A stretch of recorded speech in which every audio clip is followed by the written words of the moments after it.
সরকার গঠনের সিদ্ধান্ত নেওয়া হয়।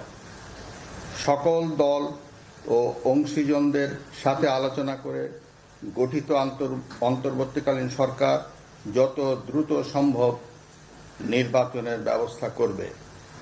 বৈষম্য বিরোধী ছাত্র আন্দোলন ও বিভিন্ন মিথ্যা মামলায় আটকসহ সকল বন্দীদের মুক্তি দেওয়া হবে।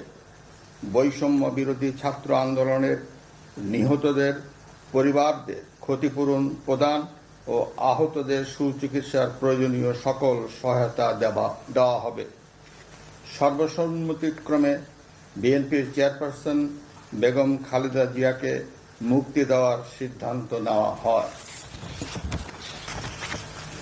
প্রিয় দেশবাসী, আমি দেশের আইন শৃঙ্খলা পরিস্থিতি স্বাভাবিক করতে এবং লুপ্তরাজ ও ধ্বংসাত্মক কর্মকাণ্ড বন্ধ করতে রাজনৈতিক দলগুলোর প্রতি আহ্বান জানাচ্ছি। জনগণের জানমাল ও রাষ্ট্রীয় সম্পদ রক্ষায় সশস্ত্র বাহিনীকে কঠোর পদক্ষেপ নেওয়ার নির্দেশ প্রদান করছি।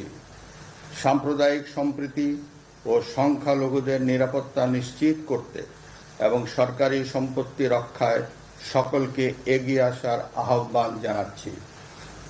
দেশের অর্থনীতি, প্রশাসন ও শিল্প কলকারখানা চালু রাখার লক্ষ্যে সকলকে কার্যকর ভূমিকা রাখার আহ্বান জানাই। ছাত্র নেতৃবৃন্দ ও শিক্ষকদের সাথে আলোচনা সাপেক্ষে অতি শীঘ্রই শিক্ষা প্রতিষ্ঠানগুলি খুলে দেওয়া হবে। এছাড়া যারা হত্যা ও সহিংসতার সাথে জড়িত নিরপেক্ষ তদন্তের মাধ্যমে তাদেরকে আইনের আওতায় আনা হবে। গণপ্রজাতন্ত্রী বাংলাদেশের সংবিধান অনুযায়ী অনতি বিলম্বে বর্তমান সংসদ বিলুপ্ত করা হবে। দেশের সকল অফিস আদালত আগামীকাল থেকেই স্বাভাবিকভাবেই চলবে।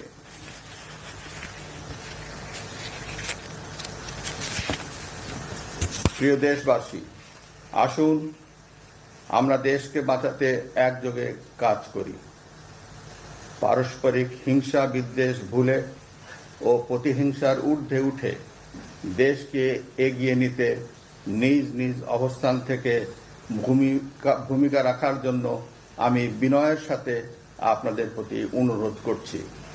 একটি সুন্দর ও সোনালী ভবিষ্যতের প্রত্যাশায় আমরা এগিয়ে যাব ইনশাআল্লাহ। মহান আল্লাহ আমাদের সহায় হন। খোদা হাফেজ। বাংলাদেশ।